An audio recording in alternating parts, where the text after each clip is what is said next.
Before we get into this video, I just want to give a quick trigger warning because we're going to be discussing some hard topics such as death, depression, and overall trauma. So if that's something that you're not comfortable listening to, maybe you could watch some of the other videos that I have, but this one might not be the one for you. Hey friend, how are you? I hope you're well. Today, I want to share with you my testimony. I've spoken a bit about some components of 2019, but that is truly the year where I became close with Christ, where I knew Him so personally. And if I'm being honest, because Christ knows my heart, I didn't even know Him because I got curious.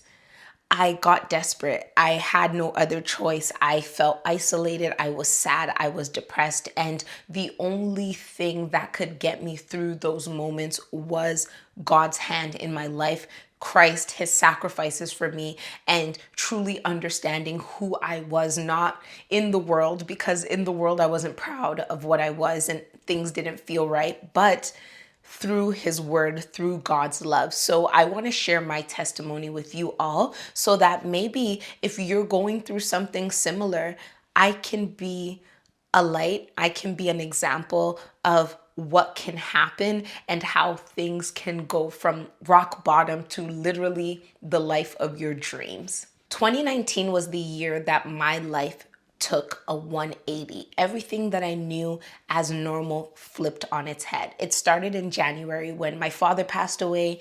And then in February, I quit my full-time job to go into entrepreneurship. And from February till I'd say like July was the breakup saga of my nearly 8-year relationship with my ex.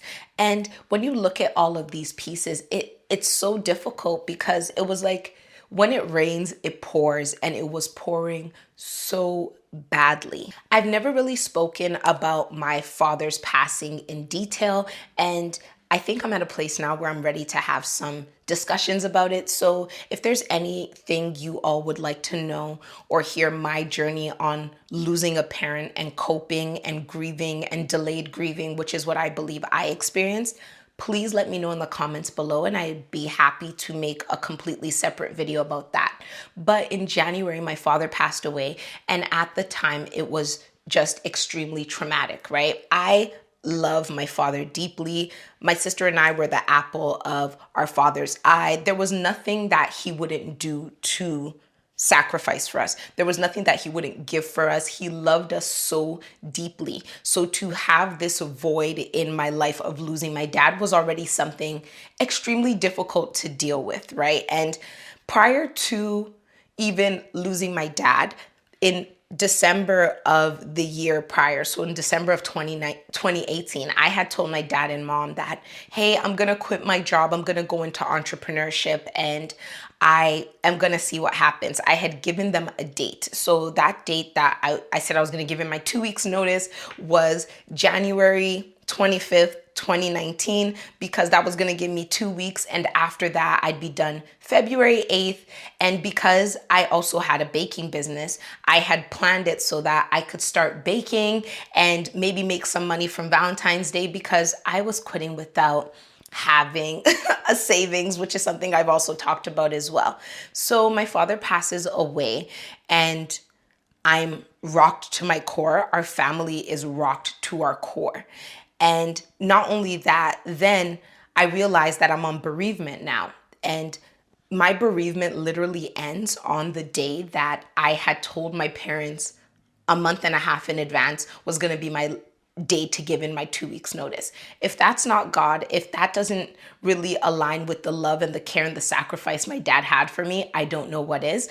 But in the midst of the time that I was on my bereavement, I was really confused and nervous about whether or not I was actually still going to quit my job, right? Because now my mom and dad were the ones handling the bills and now everything's on my mom. And I'm like, am I really going to quit my job when I should be picking up the load and also supporting in some way? But the confirmation that that was what I was supposed to do never left me. And it almost felt as if when I decided to quit, and it was the day I came back from bereavement, it just kind of made sense, right? Like when I gave my 2 weeks notice into everyone, they were like, we understand you're going through a lot and also you're commuting like 4 hours a day to get here. So even though unfortunately it was my father's passing, his love, his care, his favor for me still really allowed me to have that protection as I left that job. Because if I were to just hand in my 2 weeks notice at that time without all of the circumstances that took place, I'm not sure if it would have actually gone as smoothly as it did, because they literally threw me a party when I left. The combination of losing my father, leaving my job, and losing this relationship became this weight that was so heavy on me. And not only was it a heavy weight, but it was also a very shameful weight. Like when I look back on it, I decided to leave my job, right? So a part of that was faith, and I've spoken about this as well. But another part of it was, you've made this decision, you got to ride it out till the end. And in the midst of that, I'm trying to mourn the loss of my father while being at home 24 hours a day now, because I no longer leave the house because I'm at home building my business, the house that I shared with my now deceased father, and dealing with all of that. And then on top of that, having this relationship crumbling before my eyes. And I'm doing everything in my power to really fix it, because there's also a shame attached to that. Like when I think back on it, I was just such a shameful or shame-filled human being. Every single part of my life I wasn't satisfied with, but because I felt that I was the person that people came to, I couldn't go to anybody. Not because they weren't there, but because my ego wouldn't let me. To think about going to my family and saying, hey, I'm going through this breakup. And now they're like, oh my gosh, she's going through a breakup while losing her dad and she's at home every day because she left her job. They were going to look at me like a broken thing. And that's just what it was. I could not deal with that. And even just the shame of not being able to fix this relationship that was going down, you know? So it got to the point where I would literally lie. On the weekend, I would tell my mom and my sister that I'm going to hang out with my boyfriend, when in fact I would just kind of go around and keep myself busy for a few hours, because that used to be the routine. And I didn't want them seeing that the routine had changed. And shame makes you a liar. It literally just makes you such a liar. And even though on the outside, everyone was like, oh, she's doing well, she's supporting the family, she's building her business, she still has this relationship. On the inside, I was literally being destroyed. Like completely destroyed. I was so sad. Every single morning when I'd wake up, I would have this sinking, heavy feeling about waking up and just doing life. Like life was just so difficult. And I tried everything in my power to try and fix the relationship, because at that point, you can't bring someone back from the dead. I'm the one who made this decision about quitting my job, so I have to see it through. So the one thing I felt like, okay, well, this relationship is kind of dying, but maybe I could bring it back. So I did everything in my power, and every single time I was rejected, every single time it failed, every single time I was left in limbo instead of being given decisive answers, it just made things worse and worse and worse, and made this depression I was under go deeper and deeper and deeper and deeper. And then one day in April, it got to a point where I wrote this letter. I wrote a letter to God. As you all know, I'm a journaler, and this is how I've always been. So I wrote a letter to God, and essentially that letter was a God make it stop letter. Like, okay, I get that you're trying to teach me something. I trust that there's going to be something great that comes out of this, but I think I've kind of learned the lesson by now. This pain is becoming unbearable. I can't do it anymore. Please make it stop.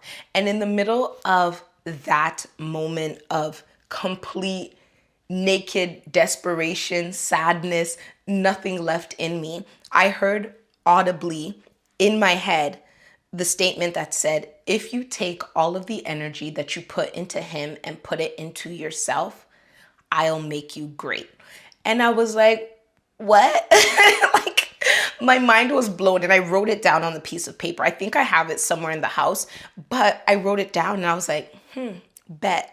Like, what does that even mean, right? So then I started looking back at myself, and this started me down this rabbit hole of really understanding God for who he is, understanding Christ, my relationship with Christ, my positioning with Christ. It got to the point where every single month I would pick a personal habit of mine. So it could be cleanliness, physical health, what was another one that I had? Anxiety, food.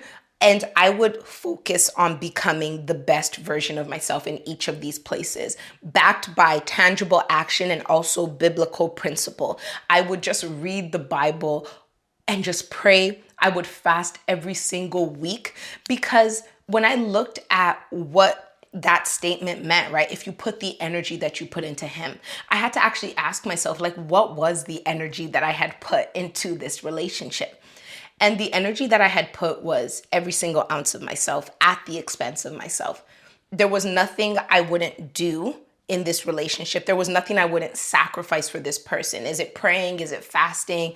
Is it spending money I don't have? There was like literally nothing I wouldn't do to help this person be what I felt like was their best and help them in any way I can. And when I looked back on the relationship, being honest, I have never put in that amount of effort ever into my life up until that point. And I looked at it and I just thought to myself, not only did God say, if you put the effort that you put into him, into yourself, he also said, I'll make you great. He didn't say you'll be great, you know? So I was like, God is going to make me great. What does that mean? What is the greatness of God? Like, I can't even understand it. So I began down this rabbit hole of really healing, being real with myself, being honest, and just focusing on Christ. Because while I'm trying to take this word and apply it practically into my life, I can't deny the fact that shame is still operating in my life. I've spoken about this before, but I didn't even tell anybody about the breakup that had been happening from February until May, when I had a mental breakdown in a church parking lot, you know? So I was still trying to deal with this shame, but I was no longer doing it in this bubble of isolation. I invited Christ into that bubble with me, and he changed my life. He literally changed my life. I had always been a Christian. I'd always been religious, but I wouldn't say I always had a relationship. But there was something about this moment that forced me into really understanding what it meant to be this version of myself. And every single week, as I said, I would fast. And when I would fast, the prayer that I would pray was that, God, show me the parts of myself that I need to improve.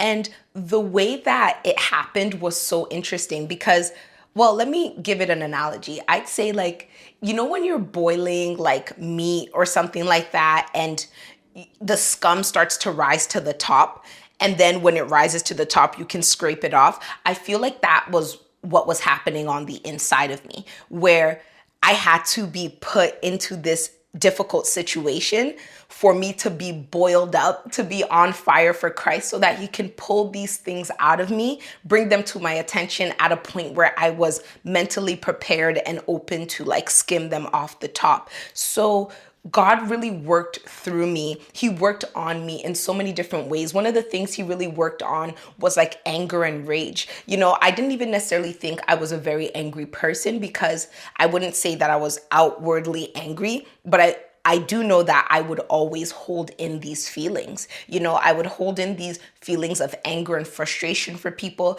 I would feel obligated to do things for people. So I would go above and beyond at the expense of myself, and then resent these people for the things that I was doing. And God worked on that for me so badly, especially because during that whole breakup period, one of the things that really happened was that I'm like, okay, if this person doesn't want to be with me and I can't control that, and they don't see my value, I'm going to be crazy successful as a giant middle finger to them for not believing in me.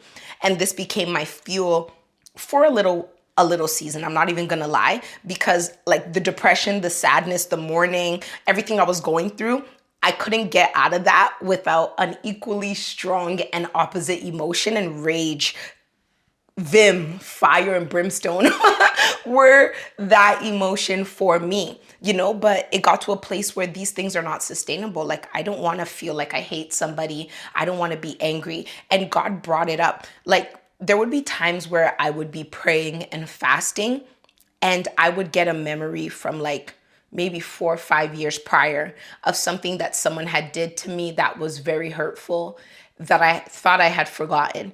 And I'd be so frustrated and say, why did this come up?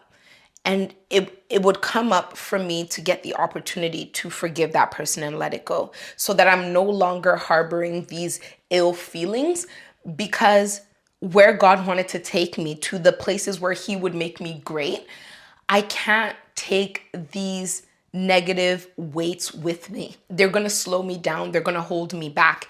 And I just let it go.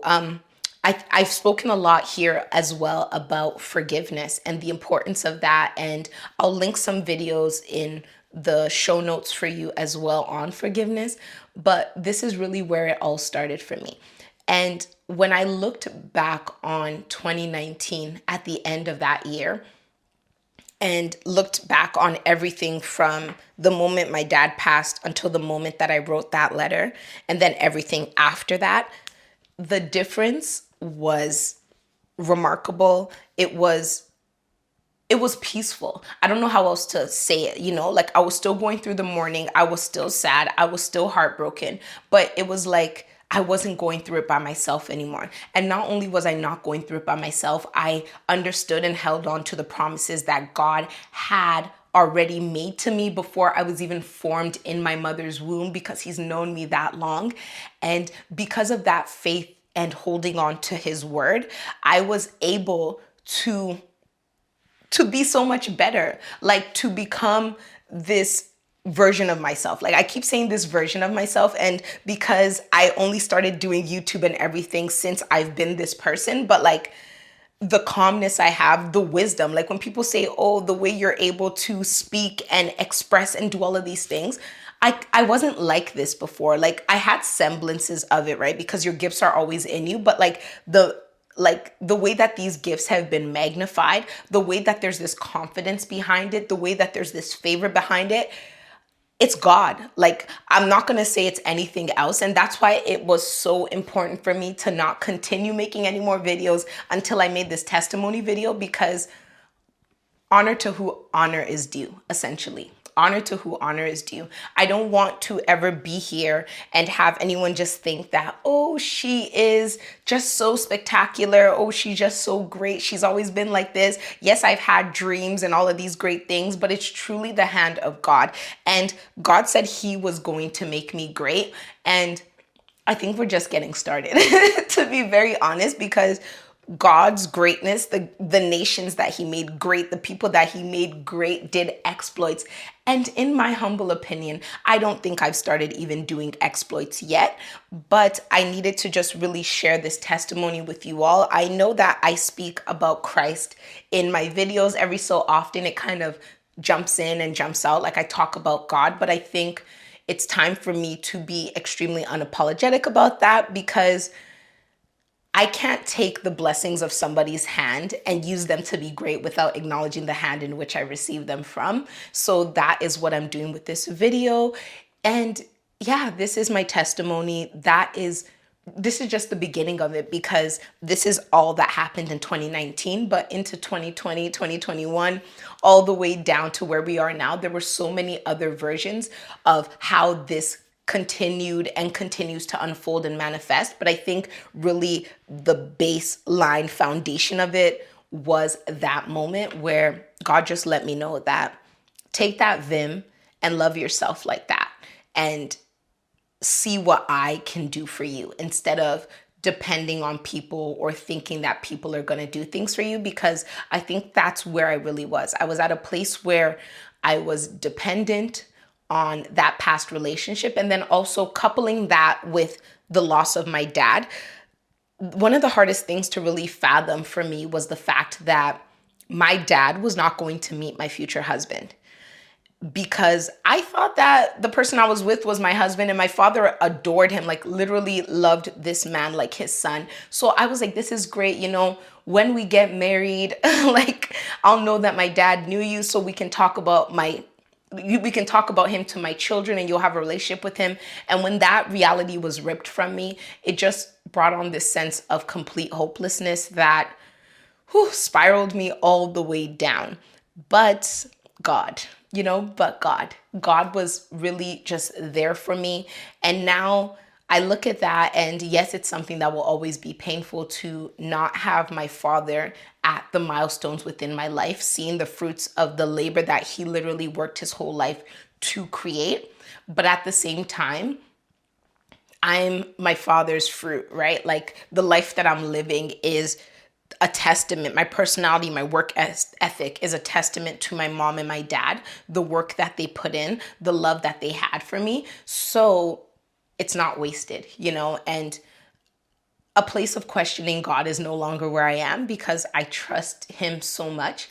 And the love I had for my dad, the love I have for my dad is nothing compared to the love that God has for my dad. And for him to take him at the moment that he did, he knew what he was doing. And at the end of the day, all things are working together. It's been 4 years now, and I can truly say that I miss him every single day. But at the same time, I've lacked nothing. The father figure, the love, the sacrifice that I experienced from my dad, like I see that in people in my family. I see it in my friends. Like I've never been left wanting except for in those moments where I turned myself into an island.